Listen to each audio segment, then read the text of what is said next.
গুরুত্বপূর্ণ সময়ের মধ্যে আমাদেরকে তাদের নাজিরহাট পৌরসভায় বাসা শহীদদের স্মরণে দিবারাত্রি শর্ট পিচ ক্রিকেট টুর্নামেন্টের ফাইনাল খেলা 28 ফেব্রুয়ারি রাতে নাজিরহাট আদর্শ উচ্চ বিদ্যালয় মাঠে অনুষ্ঠিত হয়।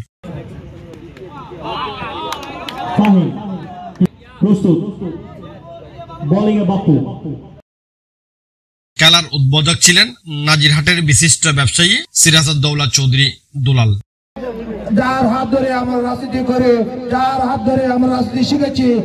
খেলায় নাজিরহাট ফুটবল পাড়াকে পরাজিত করে সাউথ রাজান ওয়ারিয়ার্স চ্যাম্পিয়ন হওয়ার গৌরব অর্জন করেন।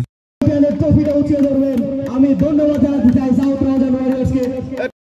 নাজিরহাট ব্যবসায়ী সমিতির সভাপতি নাসিরউদ্দিন চৌধুরীর সভাপতিত্বে খেলার পুরস্কার বিতরণী অনুষ্ঠানে প্রধান অতিথি ছিলেন চট্টগ্রাম উত্তর জেলা বিএনপির যুগ্ম আহ্বায়ক সরোয়ার আলমগীর। প্রধান বক্তা ছিলেন মোহাম্মদ কামাল। ফ্যাসিস্টকে দৌড়িয়ে যেভাবে ছেলেদের হাতে লেখাপড়ার পর ক্রিকেটের ব্যাট, পায়ে ফুটবল, হাতে ব্যাডমিন্টনের ব্যাট, যে অবস্থান ইনশাআল্লাহ আমাদেরকে অনেক এগিয়ে নেবে। যুব সমাজ ঐক্যবদ্ধ থাকলে, ছাত্র সমাজ ঐক্যবদ্ধ থাকলে আমরা অবশ্যই এগিয়ে যেতে পারবো। এই দেশটা আমাদেরকে করতে হবে, আমরা এই দেশে থাকবো। একটা জিনিস আপনাদেরকে বুঝতে হবে,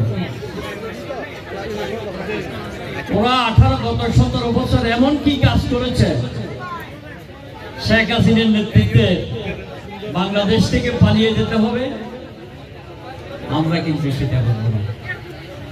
একটা প্রধানমন্ত্রী থেকে শুরু করে মন্ত্রী, সচিব এবং মসজিদের ইমাম পর্যন্ত চলে গেছে। আরেকজন বলছে বাইতুল মোকাররমের সুইপারও চলে গেছে, বাইতুল মোকাররম মসজিদের সুইপারও পালিয়েছে। কি না অপরাধ!